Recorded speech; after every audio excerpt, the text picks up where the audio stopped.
Hello, this is an instrumental remake of Devil in a New Dress by Kanye West.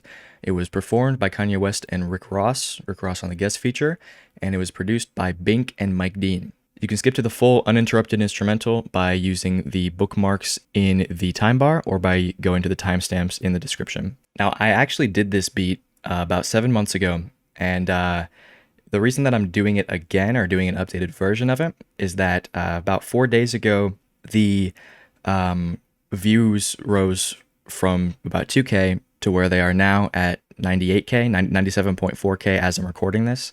Probably going to be 100K by the time it gets uploaded.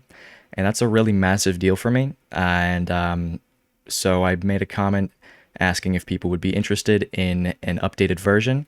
And people said yes. I said, I feel that like that version of it doesn't hold up to my standards nowadays, and I would love to show a more updated version with what I have learned since then, and that's what this video is. Shortly before the video took off, I was messing around in this project and kind of bringing it up to date for the most part, so that was convenient. So one big thing that I was really surprised about was that as like somewhat recently even, it seems like my projects, I was not using EQ types correctly.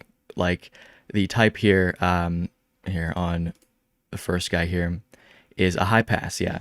But for the longest time, I was just using low shelves instead of high passes. So it was lowering the low frequencies, but it wasn't cutting anything really.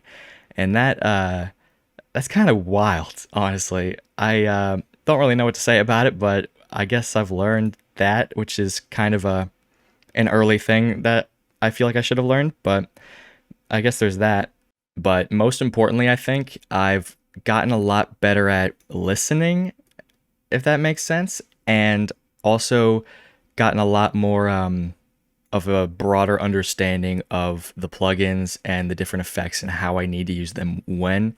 Saturation is something that I learned pretty recently that is something that I use very broadly now. So I'm really glad that I got that figured out now because it's useful. Compression has gotten much easier. I've moved on to just more powerful plugins that let me do more in, an easier way. And yeah, I think that covers the bulk of like the techniques that I learned since then that really, really contributed. So on the drum bus, I took away the compressor. I remember doing that, kept the limiter, and I re-leveled every single drum significantly. I just isolated these. They were all so low or so high, and on them I was doing some wild stuff that just didn't need to be done. And that was because the drum sounds that I have here are now normalized. They weren't, and look at that. They're so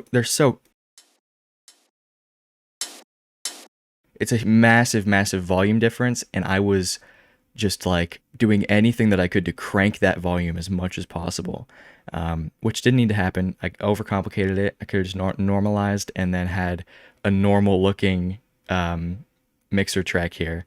But yeah, that's I have fixed some of the wonkiness in the sample. In the remake that I uploaded, the sample sounds a little bit off time, like a tiny bit off time. And I wasn't planning on doing much about that, but just before I started recording, I fidgeted with it a bit and got it to a place that sounds better. The strings, I added some Sooth 2 to. It's just massively useful in every project. And also some saturation here, a little fancy saturation plugin. And yeah, I took down the stereo separation. That's another thing I got good at, was not separating things so wide, because although it sounds pleasant, it's not a good idea. Piano, I did some, actually I did about nothing to the piano. I tried to do stuff to it, but it was pretty much good the way it was. Same with the bass. I did saturate it quite a bit, which is a nice addition to it. But other than that, I kind of had the bass down how I wanted it to be. On the sample itself, it was really just EQing and also bringing down the separation a bit. Insert 1 on the mixer is the mix bus. I don't have it named, but every other track is routed through 1 or 2 layers into this here. And I have Maximus for some saturation. Devil in a New Dress is a massively compressed and saturated song. A lot of the production on My Beautiful Dark Twisted Fantasy is, and that's something that I didn't really understand 7 months ago, but I'm capable of emulating that better now. So with that out of the way, I'm going to play each stem of the remake on its own. I'm going to play a few combinations, like with the strings, piano, and bass, but no sample or drum loop. I'll add in the drum loop while I'm doing that during the second go of it, and then I'll play the loop around a few times for you to hear the full instrumental.